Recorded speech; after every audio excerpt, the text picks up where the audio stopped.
What is good, everybody, and welcome to a Friday edition of Weekday Wagers. My name is Mark Wallace. I am, excuse me, all choked up. I am so sick of allergies. I have to be honest with you. These things are killing me this year.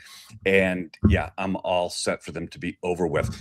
But we have a absolutely just jam-packed show for you today, this Friday. We have a very special guest. And so I'm not even going to delay with, who knows what those guys did last night. I think that they won. But today, with who we have, we're the real winners here today. Because, dude, Amags, first of all, welcome to Weekday Wagers. How you doing, bud? Oh, doing great, man. Thanks for having me on. I can fill a little bullpen role, come in a little bit of a relief spot here. So hopefully I get 3 quick outs, maybe a strikeout or 2. That'd be great. Well, listen, it is a well-known fact that shows that don't have DG on are the highest-rated shows that we get here on the channel. So, yes, you're only helping us amplify that. And to the other side, Robbie, how you doing, bud? Doing great, Mark. And no, Miro Heiskanen did not hit. But you know what? The Dallas Stars are finally out, and I don't have to bet on those bums anymore the rest of the season, along with the Edmonton Oilers. So it is a good day. You're not joking. That series, again, it's one of the toughest ones to handicap. It was so really hard fought. We have another game or another series like that taking place tonight for a Game 6 in Montreal and Tampa Bay. Amags, do you follow much hockey? I follow here and there. When the playoffs come about, I tend to follow more, maybe a bandwagon league fan. I'm not really a fan of a specific team, but just a fan of the sport. I kind of bandwagon towards the end when the playoffs pop up. Well, let me ask you this then, before I get to Robbie on this Montreal-Tampa Bay game. Whose bandwagon are you on right now then? The Avs. I got some futures that are hinging upon the Avs to not only win the West, but then to win it all. So yeah, I've got the Avs. I had I don't know if you guys have gotten them, those FanDuel 100% boosts recently. Yeah. They've been giving me these random 100% boosts. So I've just been throwing together some parlays, three or so teams, a baseball pick, a team from the NBA. I got the Spurs in one of them with the Avs, and then the Yankees. So some stuff like that going on. So yeah, the Avs are the big one for me. Gotcha. Okay. All right. And so, Rob, let me ask you, we got that game tonight, Montreal and Tampa Bay. The Avs are sitting there waiting for, wait a minute. That series just ended. So now they know who they're going to be playing. Tonight, Montreal, Tampa Bay. What do you think? It's a crapshoot. I think Montreal wins it. It's at the Bell Center. I think they're riding high after getting a win in Tampa. As far as player props goes, who knows? You'll see on just the stats. I don't have any plays for that game or the Buffalo-Boston game because who knows when it comes to player props. It's been anybody's guess, but I do think Montreal closes it out in Montreal. And Amags, if you like the Avs, I gave this out yesterday. Nathan McKinnon is still plus 500 or better to win the Conn Smythe. So he's essentially, you're betting on him to be the MVP of the series. So if you think they're going to win, I would definitely put some money on Nathan McKinnon to win that award. I like that. Well, and listen, Amags, you're already getting a ton of love here. Joe says Amags is a hell of a guest. Madam President Kim White says, welcome to the show. Although, listen, and I know you know Joe from the early Ed's chat, and I've actually had the pleasure of meeting Joe in person when I was out in Vegas. And I can tell you, Joe doesn't pull any punches. And just when you think he's on your good side, he will humble you in a heartbeat. And I don't know why he's trying to rain all over your Avs spread. Spurs. I would be okay if the Spurs went down. I've got quite a few different NBA choices, but it's mainly the Avs, a couple Lightning here and there, but mainly the Avs that I've played. So as long as the Avs can just win it all, that would be the best thing for me. All right. So you're a little Avs heavy. Okay. Gotcha. I'm going to shift gears here because we got playoff hockey going. Game 6 is tonight. You brought it up, Boston and Buffalo. We also have a potential series-ending game happening in Orlando tonight with your Magic, Robbie. I mean, what do you think? I really wish Franz Wagner was healthy and playing in this game, but the Magic got him the last time we were at home. I think that home field advantage or home court advantage, whatever you want to say, I think that's going to pull us through. If we lose tonight, I won't feel as great going back to Detroit. So we got to get it done tonight. And the way Desmond Bain's been playing, I feel good about my Magic, creating some magic and moving on tonight. And Amags, I know now. Do you follow the Knicks at all? You're a big New York City guy. So, all right, I do follow basketball a little bit more. I wouldn't disrespect any of my Knicks fan friends who are much hardcore fans than me, but I do once again hop on the Knicks bandwagon when the playoffs roll around. So a crazy win against the Hawks, right? Okay, first of all, I turned that game on. It was in the third period, and it was 101-40. And I'm like, what the hell are we watching? I mean, it was 80-30 when I checked in on it. I was like, okay, not watching that. That's absolutely mind-boggling. You know what else is mind-boggling? That wasn't even the biggest blowout game that the playoffs have seen. They ended up winning by 51 points. I think the biggest spread is at 57 points. So they were just shy by 6.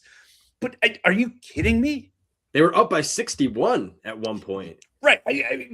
First of all, it was to say that it was a domination in every aspect of the game is still an understatement, because you can't. I don't know that you can use words to describe the type of beatdown that was. Did you have a chance to watch it? Even the players couldn't, though. Like, I was watching some of the post games, and they were just like, yeah, I don't really know what to say about that one. Like, that's a tough one. Like, they were speechless as well. Right. I mean, that was just brutal. That was brutal. And a little shocked that the Knicks still had their starters in, up 52. Yeah. Yeah. And I think it's maybe a spot of where it was like so early that it was kind of like, all right, we don't want to not play them. Right. But like, right. Do you pull them in the first quarter? Yeah, it was like they were up big so early. It was like, do we pull our starters now? Like, what is going on here? Yeah. At what point does the blowout become big enough that you're like, okay, I think we can take our foot off the gas? Yeah. Without sending the wrong message. But yeah, that was just just a beatdown. Any thoughts with potentially Detroit being shown the door in this game 6 in Orlando? Truthfully, no. I haven't really looked too far ahead. So I really, like I said, I'm such a fair weather Knicks fan when it comes to it. I'm like just sitting down to watch some baseball, and I have it on as well. And I'm like, oh my goodness, this game is crazy. But I couldn't really tell you who they were going to face after this. So I'm trying to look right now. So you're saying if the Magic win and take down the Pistons, it would be the Magic, or is it reseeded? No, I was just asking if you think that the Magic have a shot at closing out against the Pistons tonight. Oh, of course. Why not? Well, listen, it's Robbie Hockey's team. I can't sit here and say no in front of that. Would be terrible. Oh, really? You can say whatever you want, man. Listen, it's all good. I'm just happy that Magic have a puncher's chance right now. Magic are coming back and winning it. Listen. And if you think that you have to be nice right now, you have no idea what this little game I have in store for both of you. Because for those of you that are watching, it hit me like a ton of bricks when I realized that with Amags coming on as a guest, we have the direct polar opposite in fandom that Robbie Hockey is. In 2 sports, not just baseball. Right. In 2 sports, not just baseball, because Robbie is a diehard Red Sox fan. Who knows why? Amags. Is there any other team besides the Yankees in your mind? So I'm a Giants fan, as you can. Well, I mean, for baseball. Baseball. Oh my goodness, no. It's just Yankees, and then the Giants for football. But yeah, just Yankees. I will say though, I do tend to root for whoever's playing against the Mets. I kind of like to do that. So I've got too many Mets fan friends that like to compare the 2 teams and talk too much about them. I truthfully don't care very much. They care much more, but. Okay. Yeah, I'll root against the Mets, but always for the Yankees. And with the Giants, the 4-time Super Bowl champion flag that you're flying behind you, Robbie is a diehard Cowboys fan. And just looking at, the merch behind each one of you, I would think that the Giants kind of have the lean in this one. I'm in my work hope office. so. I can't go too far out. I am at work. So remember. All right. All right. I got you. You know what? So let's get into it. I figured why not? We've got this game here we just talked about a little bit. This is a game where I will be keeping score. So you don't have to worry about it. Amags already wins because Mark is bitter with all the split decision losses he's taken to me. Whatever you talk about, Robbie. I don't know what you're talking about. The chat can absolutely chime in and help us out as far as who wins which round. This is not really a split decision, okay? And we're going to start off with something nice. I'm going to ask you 3 different questions. This first category is say something nice. And so, Amags, you're the guest. So, Robbie, I'll start with you. Okay. Say something nice about the Yankees. Easy. Aaron Judge has won me a lot of money betting home run props. So shout out to Aaron Judge. I wish he showed up in the Olympics or the World Baseball Classic a little more, but no. Aaron Judge has won me a lot of money. So yeah. Okay. Thank you, Aaron Judge. See, this is easy. This is it. We're not getting real controversial yet. Hey, Max, I'll go to you. Say something nice about the Red Sox. Hey, you know what? Ranger Suarez, I think that he's now turned a corner. So got him on my fantasy team. I hope that he continues to pitch well. Just not against the Yankees, but yeah, I think in my fantasy league, he's been, at least for our pitchers, been near 38 to 40 points in, 3 of his last 4 or something like that. So yeah, Ranger Suarez. I like Suarez. Okay. All right. Now let's amp up and stoke this fire just a little bit. Hey, Max, I'm going to come right back to you. Convince me why David Ortiz is the best player in baseball ever. Ooh. Best player in baseball ever is kind of nuts. I will say, though, he maybe not best player in baseball ever, but he provided maybe one of the best moments in Boston sports history with the cop, the bullpen, right? Like, I think there's some awesome stuff that he has contributed to baseball history as a whole. So I'll go as far as there to say that nicely about him. And Robbie, so go to you. Say something about Derek Jeter being the greatest of all time to play the game of baseball. Well, 1, he delivered when the lights were the brightest. And 2, he didn't jump ship to every team. He was a through and through Yankee, just like Mariano Rivera. You get guys like that, even though he's a Yankee, at the end of his career, when you see a guy who, like Kobe Bryant, stayed with the Lakers, when you see a guy like Jeter, who always came through, but he was always a Yankee. So at the end of the day, I hated him when he played, but he has my respect once it's all said and done because of what he did for baseball and because he wasn't jumping ship. He stayed with the Yankees. So true Yankee through and through. You're talking about being a true Yankee through and through. Say something nice about the Yankees dynasty and why it is the greatest to go down in all of sports history. I mean, you're putting it up there with Alabama with championships, and at least they can claim their championships, and it's actually legit, unlike Alabama, who have all these phantom national championships that nobody know where they came from. So I will give them that. They were nothing but dominant back in the day, and it took Boston until 2004 to finally start figuring out how to win a World Series again. All right. And so, Amax, Robbie just brought it up, the 2004 Red Sox team, the only baseball team to go down 3-0 in a series and come back and win the series. Only one time that's happened in Major League Baseball. The Red Sox did against your Yankees. Why is the 2004 Red Sox the best baseball team ever compiled? I will say that is a pretty incredible comeback.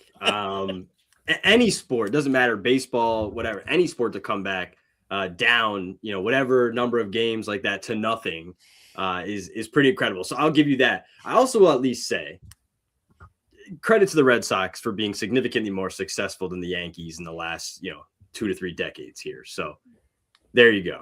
Okay. All right. Look, we got through that. It's interesting because you can see the pain at times on each one of your faces. That's great.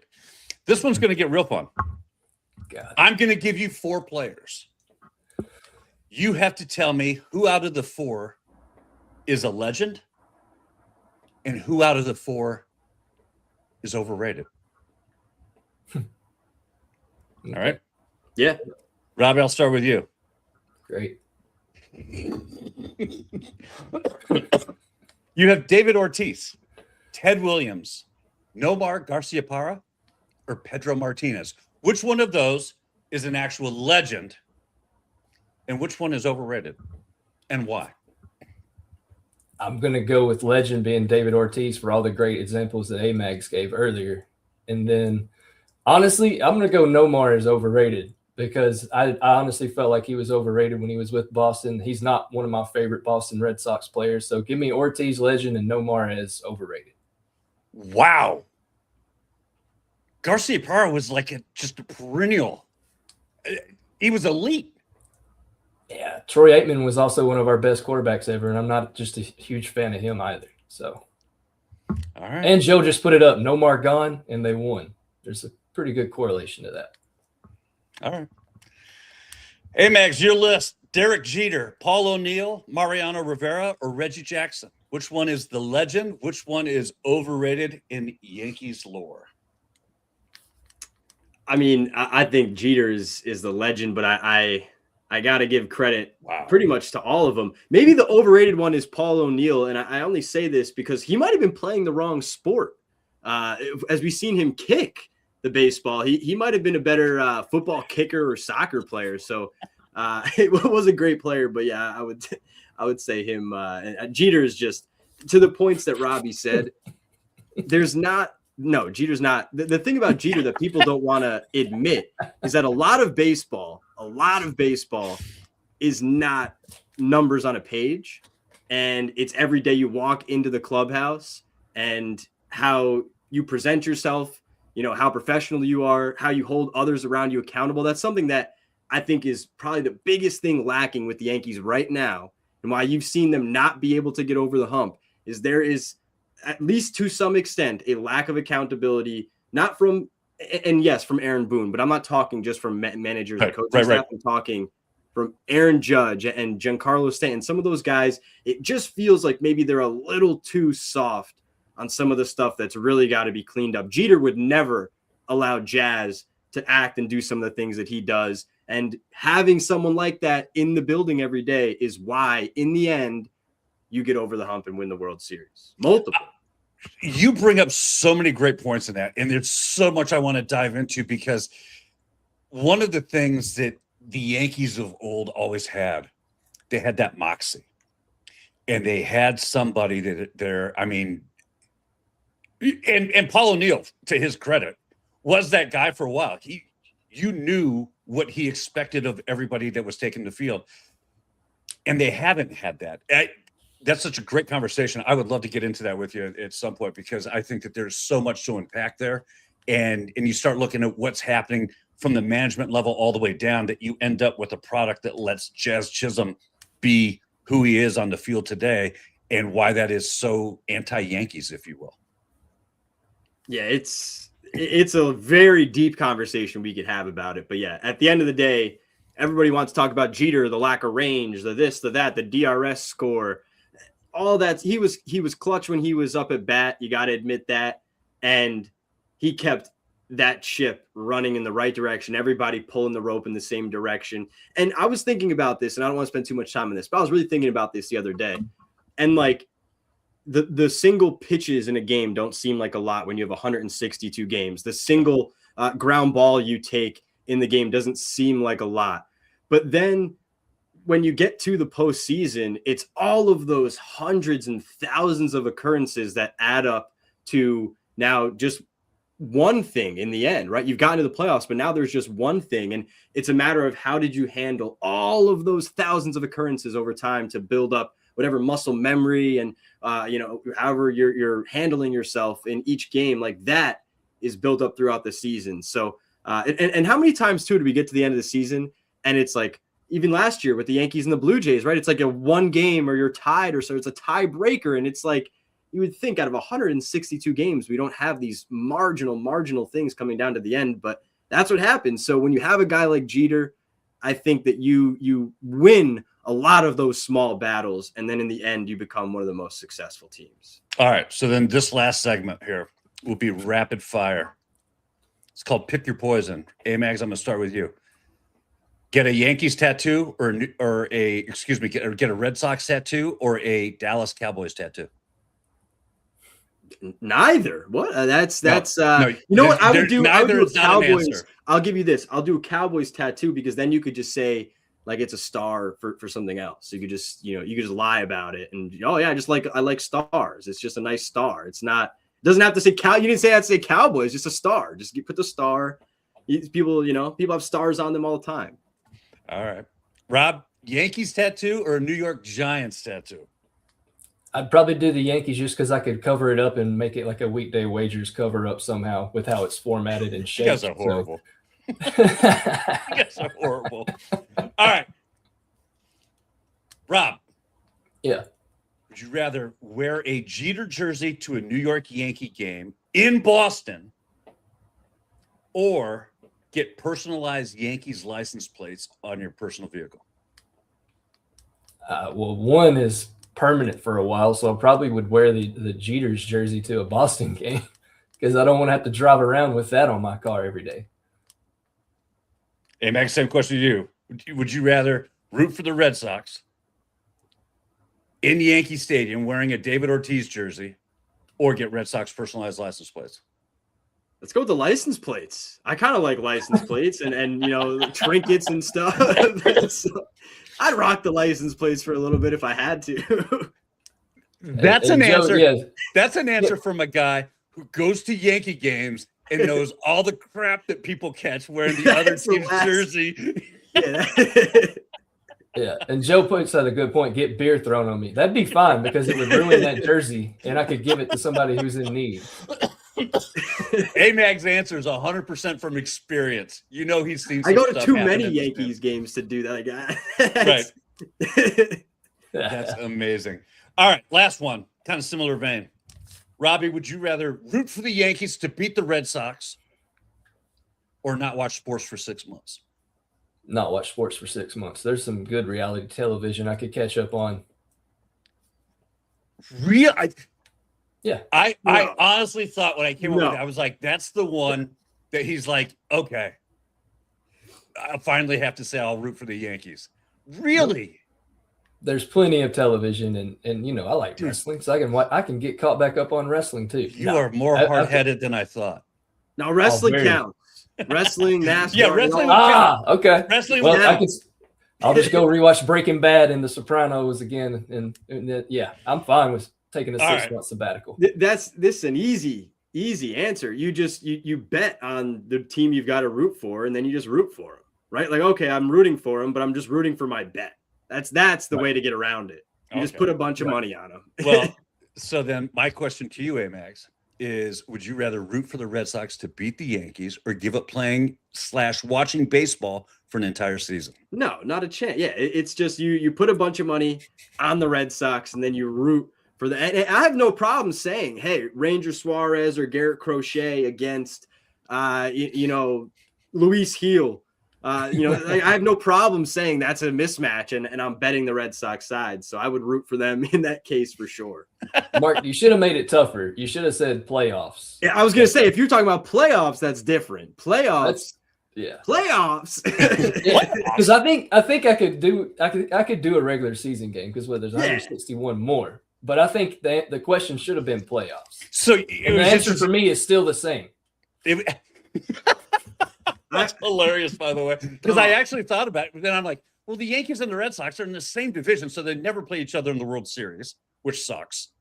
Right. You know what I mean? Where you could have a New York Yankees, New York Mets World Series. Mm-hmm. It's the Subway Series. But that's my original thought, was setting it up in some sort of championship environment and maybe the winner goes to the World Series. Right. But even if you gave me like in the playoffs, I think I would say I'd root for the Red Sox in a game there. I wouldn't have to root for them in the whole series. If you said wild card game or something like that, a 1-game playoff, that is the toughest answer. I still think I would still have to root for the Red Sox and just hope that the Yankees pull it out. It would be the hardest thing to force someone to. I would secretly be rooting for the Yankees inside. Hey, listen. So you don't understand. My hatred for the Yankees outweighs my love for the Red Sox. That's the only reason why I'm a Red Sox fan. So I still can't believe you would go 6 months without sports. That one blew me. I thought, if anything, that would have been the one that got you. Well, look, that was very fun, very interesting. Got a glimpse into some serious fandom. Holy snakes. I'll tell you what, Amags, I know we are getting up against it. You got about 4 more minutes. So I'm going to start with you. Why don't we get your play here in for what you're on today? Go ahead. Yeah, got a couple of plays here. And I also want to mention first off this game that just started here or is about to start here for the Cubs. I played no home run in the Cubs game. If there's been a leadoff home run or something right now, that'd be terrible. But I played no home run in the Cubs game and just looked like more of an under game based upon the weather with cooler temps, wind pushing in. You also do have 2 starters there that at least this season have kept the ball on the ground a good bit. So I was looking at the no home run and just an interesting game. And you get a little sweat for the day baseball. But how about tonight? We're going with Ben Rice on the hits, runs, and RBIs. I have been playing this like clockwork over 1.5. I've been picking my spots a little bit. I didn't face DeGrom. I didn't bet it there. Couple other ones that I didn't bet, but truthfully, against anybody that isn't an elite starting pitcher, Ben Rice over 1.5 hits, runs, and RBIs at this price like this. Even we've been betting it into -120, and I still think that is really a good amount of value on the line. So tonight against Cade Povich, certainly not a big name starting pitcher that we have to avoid. Cade Povich coming up from AAA. He's had some starts in the majors back and forth over the last few years here, but just not a great starting pitcher in my opinion.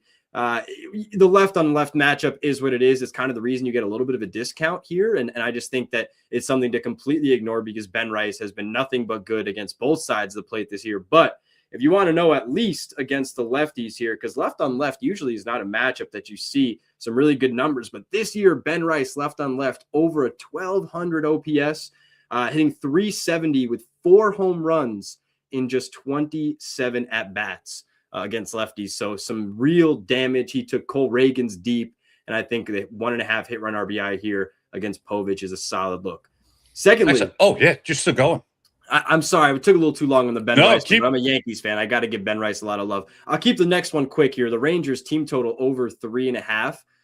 It's more about being the away team here for the Rangers. And I had a couple numbers I at least wanted to give you 2 here on the Rangers.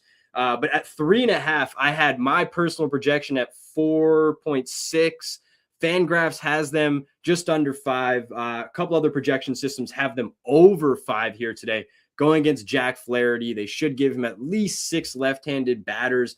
That's part of the reason that we like this. 245 against lefties this year, 12 hits in 13 innings with 3 home runs, about 15 walks in that time to lefties. This is a Rangers lineup that, yes, they did just face the Yankees and have a little bit of trouble scoring, but they had been scoring and they can walk, especially these lefties. All 6 lefties that you're projected to have in the lineup here are at least a 9% or better walk percentage. I think if Jack Flaherty is going to quell some of those issues, it's probably not in this spot. I think he is likely better than some of the numbers he's given us so far, but away team against the 4th worst bullpen over the last few weeks as well, coming in after Flaherty. I just think you're getting the 3.5 here. Probably should be 4.5 for something more like even money. So this over 3.5 should be like -150, if not worse, in my opinion. So I like the 4th run for Texas against Flaherty and Ben Rice over 1.5 hit run RBI. I love it. I love it. And first of all, thank you so much. I know we got about a minute left to go.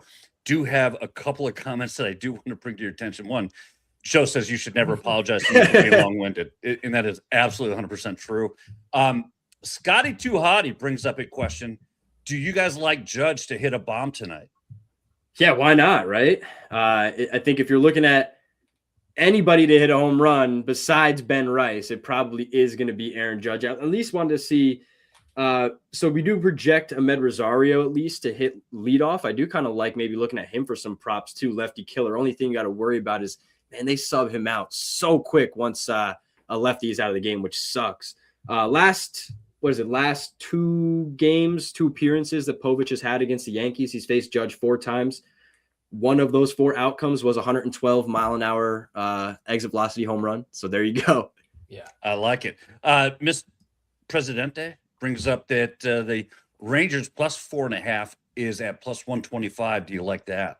I think she means over 4.5, right? Over 4.5. So Yeah. I think that's Yeah. Actually, I think in some of the projections, that one was looking pretty good too. I don't love to go, and maybe she means over 3.5, because I think the over 3.5 was at that price. But regardless, the over 3.5.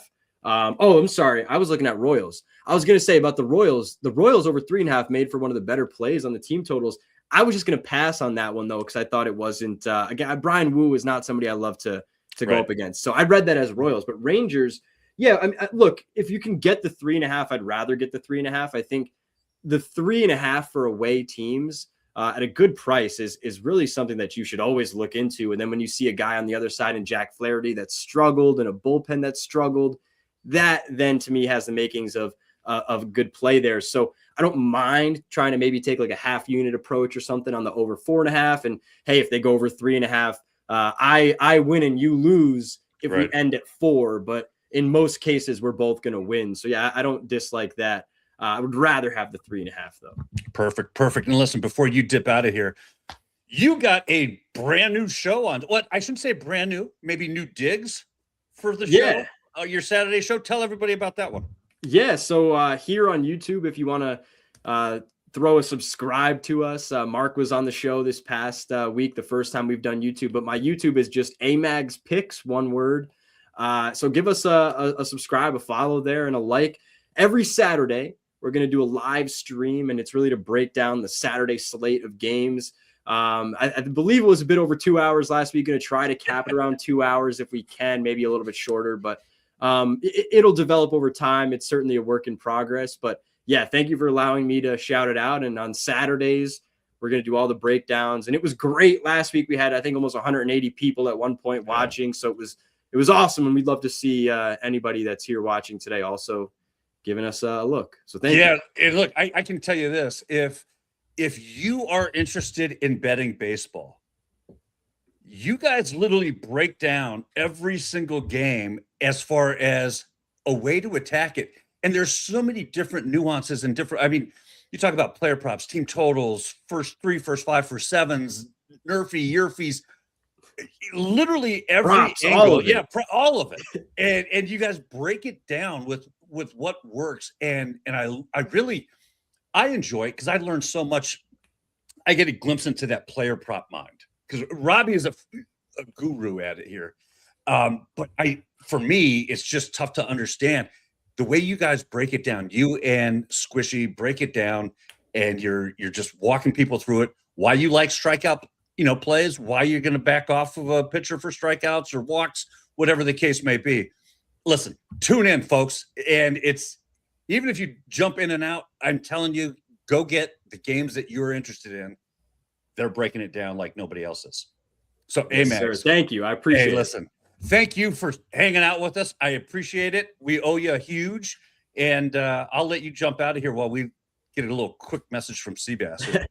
All right, take care. All right, thanks. Hey, what's up, everybody? It's your boy Seabass, the only 5-star chef in the game. We all know sports betting is full of bad beats and tough calls, but when it comes to flavor, there's no second guessing.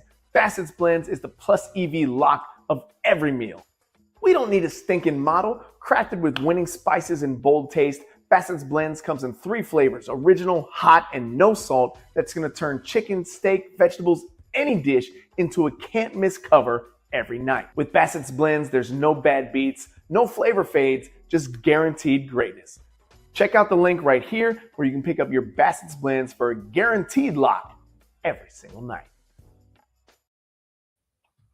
Love me some Bassett Blends, but I also love me some hockey. So I did say I'm not on anything in Montreal and Tampa Bay and Boston and Buffalo. Too much unpredictable outcomes, too many players that most of you guys probably never even heard of are scoring goals in that series. But the one series that has been great has been this Utah versus Vegas series. It's gone to overtime the last 2 games, and hopefully tonight it does the same because it'll only help out our player props. First one we're looking at is Pavel Dorofeyev at 1+ point at -125. Dude's coming off a hat trick in the other game against Utah. I don't see that slowing down again tonight. He's a streaky player, but when he's hot, you got to roll the dice on him. He has now 2 games with a goal, 4 goals total in these last 2 games. I love his line, too. He's with Jack Eichel and Ivan Barbashev, another guy who I like tonight. It's on the top power play. Utah, as good as they are, they're not great defensively. And I think having that Jack Eichel factor out there with Dorofeev and Barbashev, they're going to focus a lot of their attention on Eichel, which is going to open up those soft zones for Dorofeev to put one in the back of the net. Even if he doesn't score a goal, as long as he can get an assist, we cash this ticket. Then the other one, we're going to go to Lawson Krause. Same game, but he plays for Utah. And we're taking his 1+ point at plus 112. He has a 70% hit rate for a point in his last 10 games, including he's hitting the score sheet against Vegas in 4 of his last 5 in this series. He's on the top line with Nick Schmaltz and Clayton Keller. Hell of a duo. This is Utah's time to shine tonight at home. They don't want to get put out to Vegas. They don't want to lose this game. So I think he's going to get a lot of minutes. His minutes have gone from a 20-minute average to almost 30 minutes in his last 2 games. Now, I know overtime factors in a little bit there, but if you think this is going to overtime again tonight, he should see another 30-minute outing. And they also lean on his physical play. He has 19 hits in his last 2 games. So he's crashing the people. He's crashing the boards, leaving those pucks open for Keller and Schmaltz, those kind of guys that put the puck in the back of the net. I love this spot for him. Let's see, right wings have a 90% hit rate against Vegas right now on shots on goal. So right wingers are shooting the puck almost 2 to 3 times a game against Vegas. If he gets 1 to 3 shots on goal, one of those are going in. So give me Lawson Krause 1+ point at plus 112. I love it. And you know what? I'm not afraid to go to the little hockey on that Buffalo-Boston game because I'm taking the Sabres. That's right. Let's go Buffalo at minus 118 on the money line. This series has turned into a straight-up trend you cannot ignore.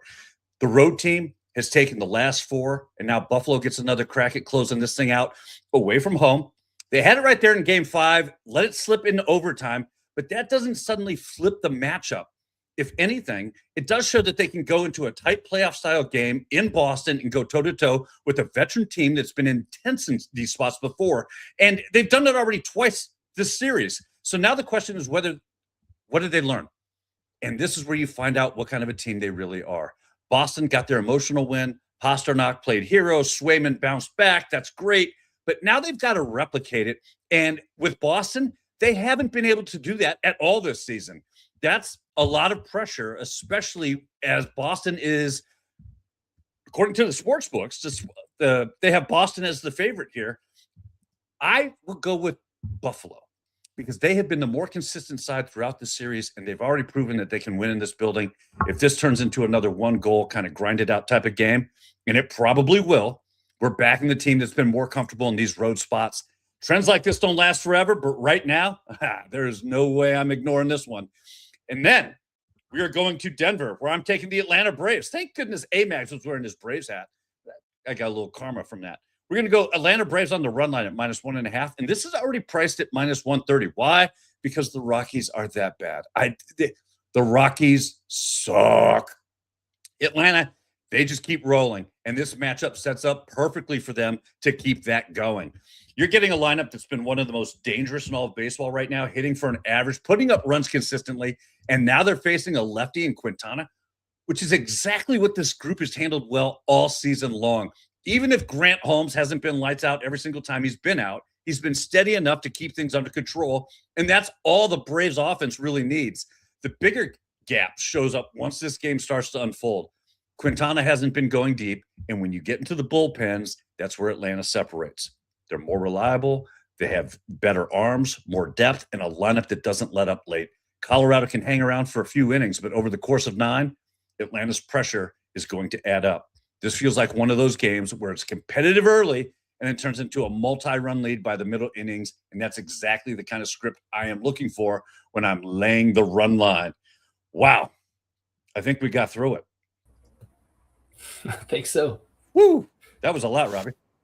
It was a lot. A lot of good info, too. I hope you guys are taking notes. And it looks like Copan82 likes your Buffalo play, Mark. I like it, too. I like it better that it's in Boston, actually. They seem to play more loose on the road so far in this series than they do at home. Yeah, they really do. And I think that's such a great point, because I think there is some added pressure. And to be honest, they're not the only hockey team that's succumbed to this. The Toronto Maple Leafs fans, and I'm not trying to pile on Toronto right now. That's not what this is. But this is just a acknowledgement of the fact that there is palpable pressure that the fan base can put on a team that makes the team feel uneasy. And I think in Buffalo right now, Boston is probably the safest team for this Buffalo Sabres team to be, simply because the city of Buffalo is on the verge of exploding. You have no idea the emotion. They're playing videos all the time, just tugging at the heartstrings of, the last time that the Sabres were in the playoffs. And as a player, that stuff adds up, right? I mean, I'm not making, that's not foolish to think, is it? No, not. It's definitely not. And guess what? You have another Leaf fan in the chat. So, Yeah. First off, Copen82, just get ready, because it's almost a ticket that I have every show that Mark says something bad about Toronto. So It's not bad. Look, I love the city of Toronto. I am a big Toronto Blue Jays fan. I enjoy the Blue Jays. I just think the best choke job in all of sports is the Toronto Maple Leafs. That's all I'm saying. It's just such a choke job. That's all. Yeah. And it's nice to have another Maple Leaf fan in the chat, though, because TJ used to stoke your fire quite a bit. So it is. Go ahead, stoke that fire. We're here. It's great. So I don't have to tell Copan82 this. He already knows. You know how it's spring? You know how to tell when it's spring in Toronto, because the leaves fall. That's how you know. So, look, I've been threatened by the best of them. Don't ever come back into Canada. Yeah, I've already heard it. Go ahead, at me. I don't care. That's my line. First of all, what did you think of that little segment of the fandom between you and Amags? Did you like that? I liked it. I think you could have turned the heat up a little bit, though. I feel like Amags was being nice, too nice in that segment. So I think next time, turn the heat up a little bit. I think it would have been funner if we could have actually went at it a little bit. But because he was a good sport, I know he may not have a saloon shot, so I have a saloon shot dialed up for Amags, and if it hits, he gets a mug in the saloon, and it's going to be one of his Yankees on that saloon ticket as well. So I got his back. We'll get him in there. Are you saying? I don't listen. I'm not trying to put words in your mouth. But if this saloon shot hits, you are willing to have your mug decorated as a New York Yankees mug? No, I did not say that. I'm saying I have two saloon shots. One that is for me, and one that if it hits is all Amags mugs. And DG can have the privilege of decorating that mug in all New York Yankees. Or, okay, here it is. If the saloon shot I give for Amags hits, we have to make him a Boston Red Sox mug.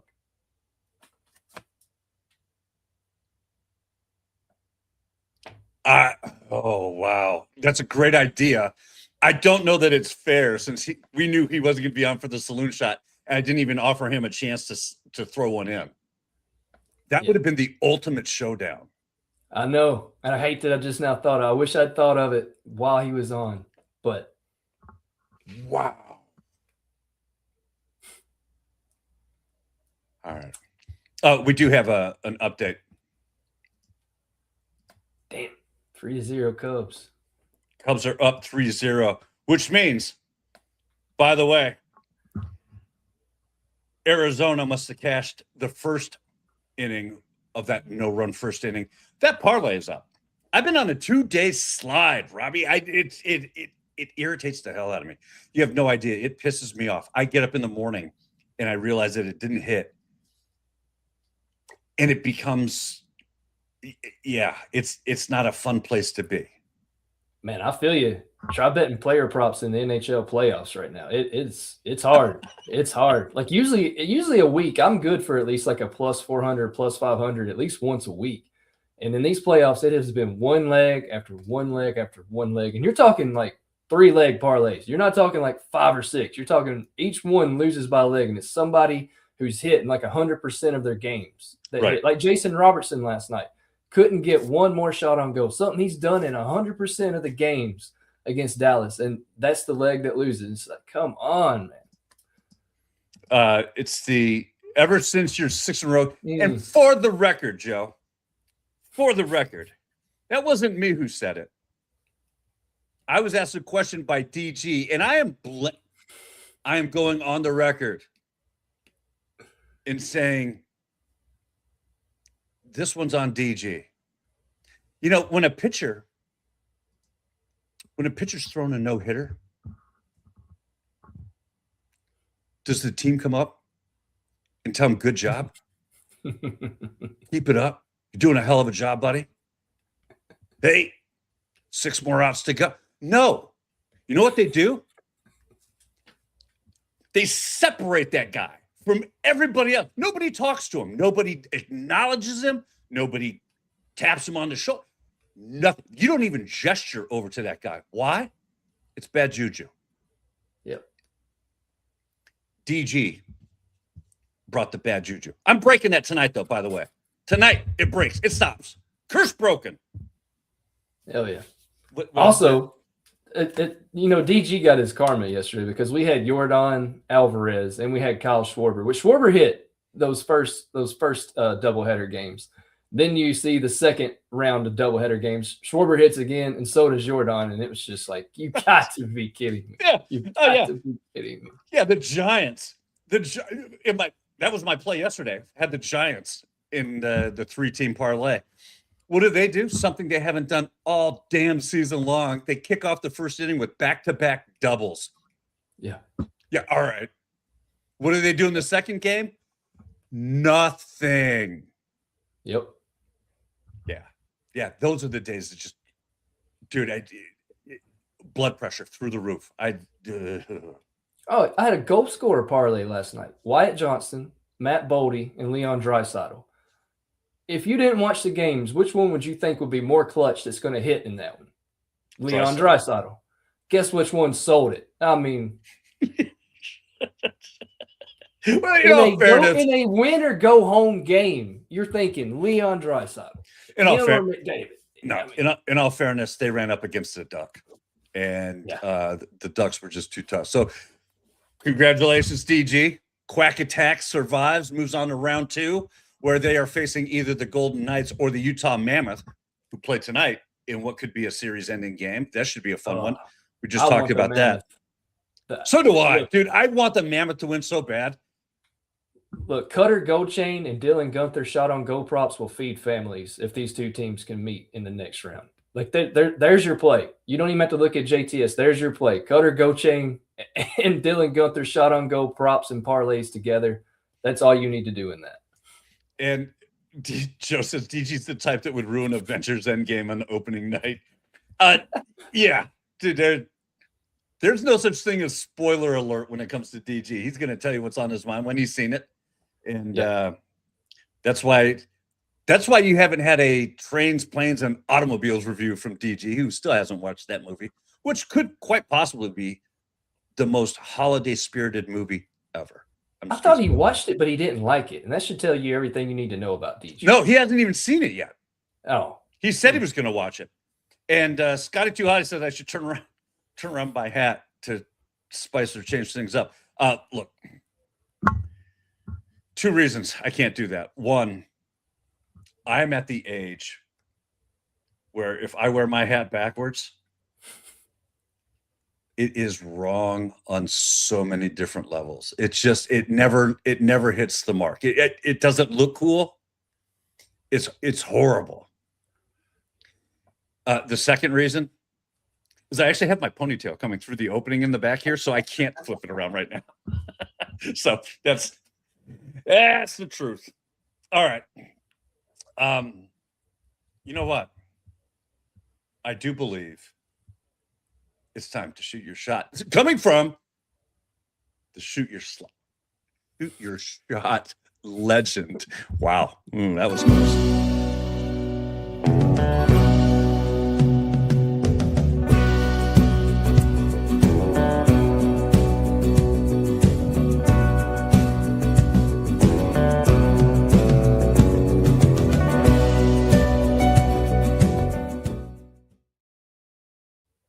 Oh, all right. Well, look at all those mugs. And we got everybody from Tony Metzger to Boom Boom Preston, Robbie's duo of hockeys, Mrs. Nonsense, DG's in there. I'm in there with my Side Quest Metallica mug. And I saved these two people to mention at the very end of that. Because really, the mugs in the saloon boil down to who's there first and who's got the most. So we all know, and maybe you don't know, and maybe you're just finding this out initially for the very first time. You stumbled upon our humble little show and we're like, what the hell are these guys spitting in the wind about? Let me tell you. We're just not good enough. Because, yeah, first of all, we're here because we're not good enough to be anywhere else. Second is that Mr. Joe Neuenfeld is the first person.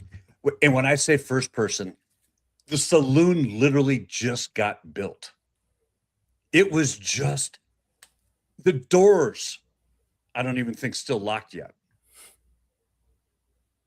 Joe got in. Joe got in.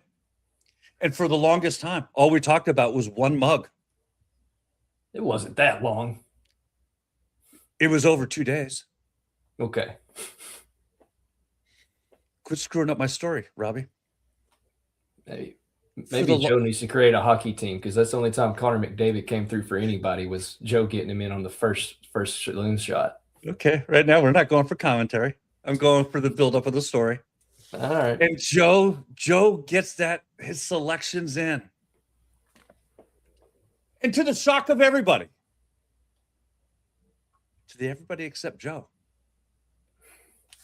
He gets that mug. The first ever Weekday Wagers saloon mug.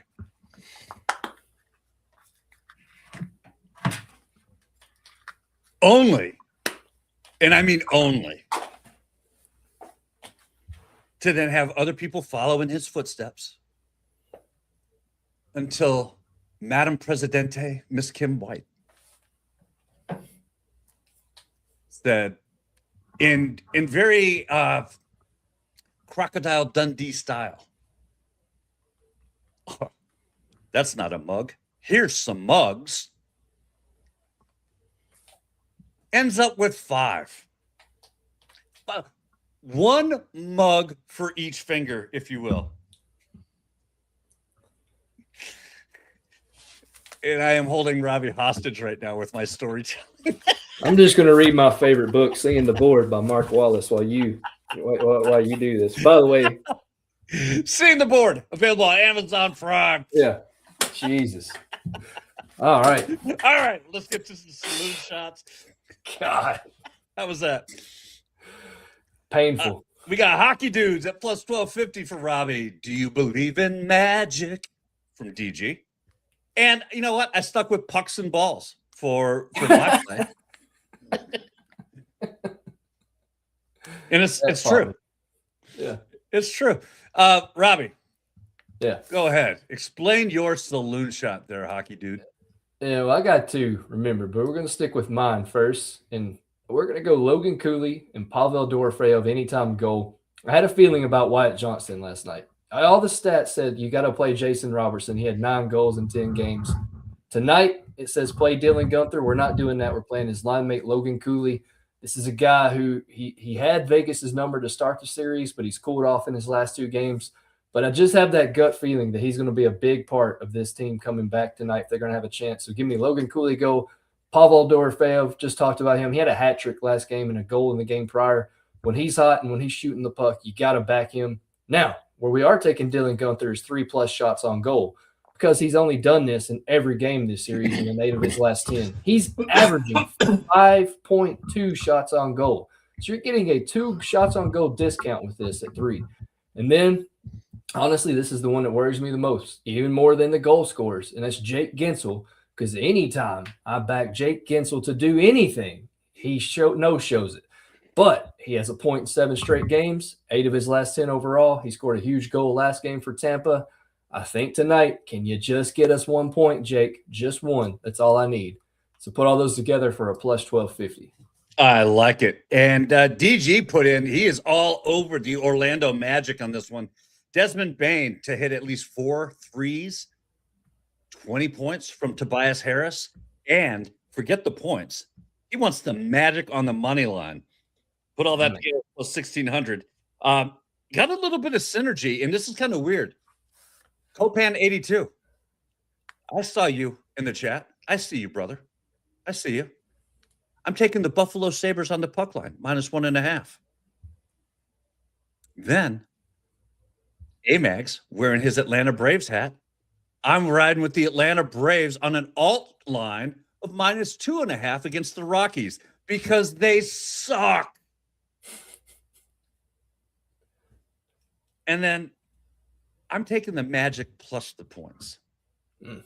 If anything, this is, first of all, Orlando's already beaten this Detroit Pistons team twice in their building. Love this spot for Orlando to win outright. I'm taking the points as a little bit of insurance just because this is going to be one of those very, very close grind out games. I love the Magic in this one, but put all three of those together, you get a plus 1057. Whew. Gotta like Amags, I got you, brother. I'm taking Aaron Judge to go yard because as we were discussing that earlier, I put some guys on JTS today, and I'm going to try to do this more often. Just guys that I like, guys that I throw, a few bucks here and there, just to sprinkle. Because it's home runs, right? But I did a breakdown of what I go into to identify home runs. I have screenshots. Aaron Judge was the perfect example of today because he hit almost every metric in what I'm looking for. He is 2 for 3 with 2 home runs against Povich. Hell of a stat. And all of his other stats, when you look at barrel, EV, pull air, not pull hair, all of that is in bright green. And then you got Cade throwing the fastball well over 40% of the time. I think this is a perfect spot for Aaron Judge. And I paired him with Murakami of the Chicago White Sox to get a home run as well. Love his matchup tonight. And you put both of those guys together, and it's plus 1334 at DraftKings. nice. So if that one goes in, Amags has a saloon, and he can have a Boston Red Sox to thank for that for the rest of time. That's gonna be a funny mug, by the way. All right. Yeah. Joe asked a question, and I'm glad you asked this, Joe. Is JTS still in Twitter jail? No. Yeah, I need to know this too. I need to know. I don't even know, Joe, what happened with this or why. Yeah. So I'll fill everybody in. Here's what happened. We can now speak about it without fear of reprisals.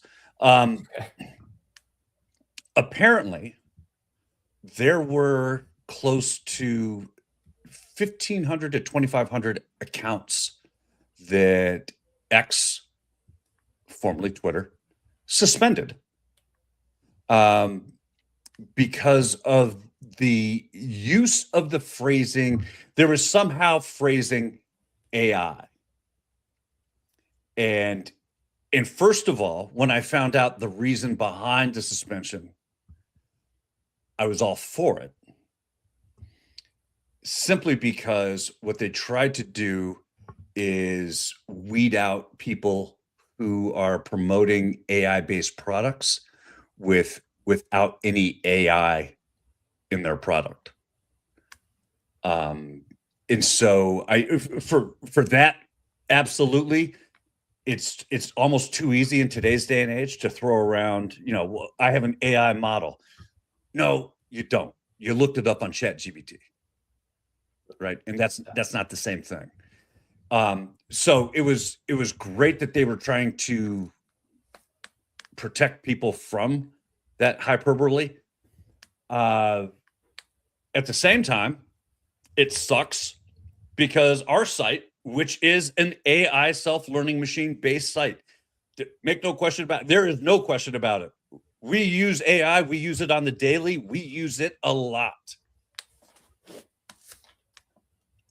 We got wrapped up. We actually had our attorney actually had to fire off a letter to Twitter demanding a explanation, and within literally 24 hours of them receiving the letter, we were back and reinstated. So yeah, everything is good moving forward. Very happy with the outcome, and I think The process was horrible, but all in all, I think it did a good job at removing some accounts that are trying to mislead. And at the end of the day, that's all anybody could ask for. And we're especially grateful for that. No JP Morgan stuff going on at JTS, I can assure you. No. Oh my God. Look at these comments. No. That rang my bell a little bit. That made me think of the JP Morgan stuff. Listen, unless you call selling foot pics on there. No, I'm kidding. That's not what I was doing. It's not what I was doing. Scotty Too Hottie says he's got another saloon shot, Big Dumper and Bobby Witt to go yard, plus 1,900. Hell yeah. I can't bet on Bobby Witt to ever go yard. That dude sells me worse than Ellie Dela Cruz. And honestly, he sells me about as much as Ellie Dela Cruz. This is why you never see that many Bobby Witt things from me. And no, Joe, one of the things that JusticeStatsForce.com will not do is, regardless of how we may feel personally, we will not engage in the political arena, the nonsense that makes up our American government for right now.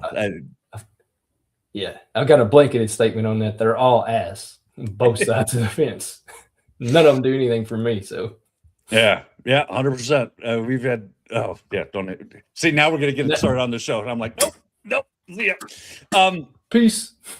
Look, we have got, this is a big weekend. Big weekend. Kentucky Derby. We didn't even get a chance to talk horses, and Amags loves the ponies. Way better than me talking about it because I've never watched it, and I definitely haven't wore a hat that goofy either. So, well, listen, we are trying to. I know he and I will be getting together sometime this summer to go to Saratoga together.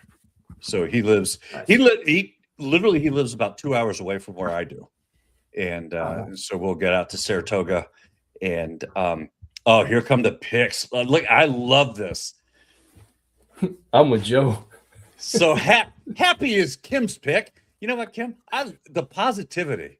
I love it. And then you have that old man who's screaming at the kids on his lawn. I'm screaming with him. Look, I got to be honest with you. I know squat about behind the scenes. Look, we get a text message from DG this morning saying, Mark, you need to make a Kentucky Derby video. And I think I have a pretty good idea of how I'm going to do that. So that'll be worth watching. That'll be worth watching. Excuse me. We play a gig tonight. And I'm going to go around asking everybody who they like for the Kentucky Derby. And I guarantee you, if I run into two people who know what horses are actually running in the Derby, enough to have one that they really like, I'll be stunned. If I will record everybody, I won't edit anybody out. Scout's honor.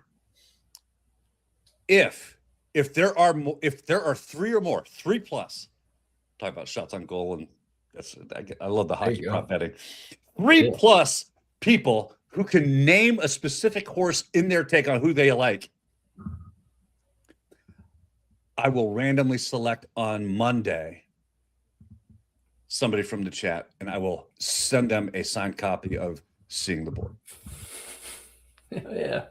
So I know for a fact there's no way, but I'm going to take this recording and clip them up, and I will make a video for our Derby show that will drop tomorrow morning.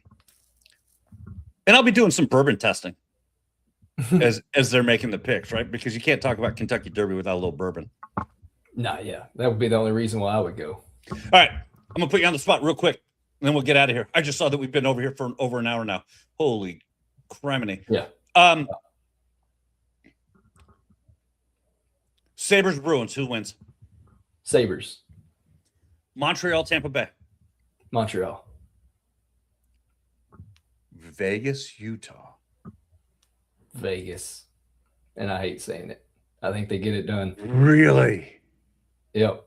I think if Mammoth had won that last game in double overtime, I'd be shouting the Mammoth to the rooftop tonight. But I think Vegas gets it done because the world doesn't want me to have Dylan Gunther and Cutter Gold Chain shots on goal props next round. You know what? Remember when I told you at the start of the show, Joe's kind of like he'll give you flowers 1 minute and then tell you you're holding weeds the next. Yeah. Right. Yeah. Oh, yeah. First of all, no, I didn't, Joe. The longest time I talked on the show was when I was trying to host a segment here of two completely different fandoms. Second, the longest part, longer than my takes, Joe, was giving you acknowledgement for being the inaugural winner to the saloon. So if I took a little extra time to sing your praises, I'm sorry. Don't worry. It won't happen again. It'll be Mark Talk 7% next time.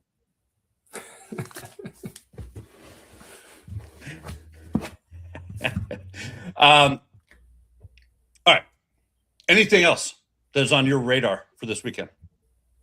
No, one hockey game tomorrow night. You get, and I hate this. I don't like when the second round starts while the first round's still going on. That drives me nuts. But you do have Carolina and Philly tomorrow night. I'll go ahead and tell you, Philly, great story. You're not gonna have as many chances to score against this Carolina defense. They're gonna suppress the hell out of you. I think Carolina takes this in 5.